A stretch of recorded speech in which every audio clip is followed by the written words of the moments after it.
أكدت وزارة الخارجية القطرية انفتاح الدوحة لأي طلب رسمي لتقريب وجهات النظر بين كل من الجزائر والمغرب.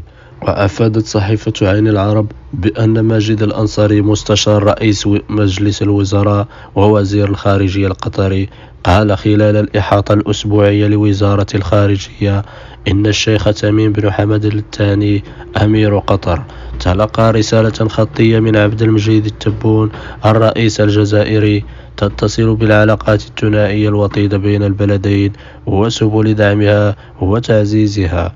وأضاف الأنصاري أن العلاقات العربية البينية يجب أن يكون عنوانها الرئيسي التفاهم المشترك، مؤكدا التزام بلاده بأي دور يطلب منها أو يمكنها تحقيقه في إطار هذه الرؤية المتعلقة بالمنطقة.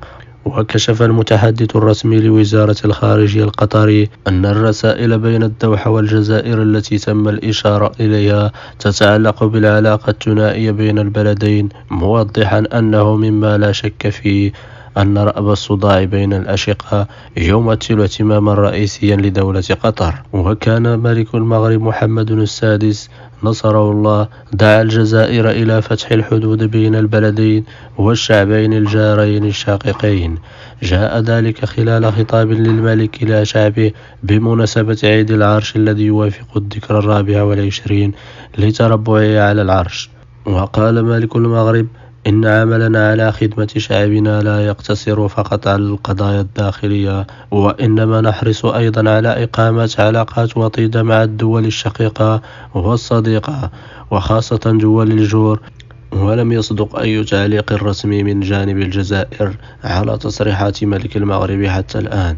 يذكر أن في 24 أغسطس عام 2021 قطعت الجزائر علاقتها مع المغرب، وتعد الحدود بين البلدين مغلقة منذ عام 1994 بعد تفجيرات فندق أطلس أسني في مراكش، عندما فرض الملك الراحل الحسن الثاني التأشيرة على الجزائريين لدخول البلاد، مما دفع الجزائر حينها إلى غلق الحدود البرية بين البلدين.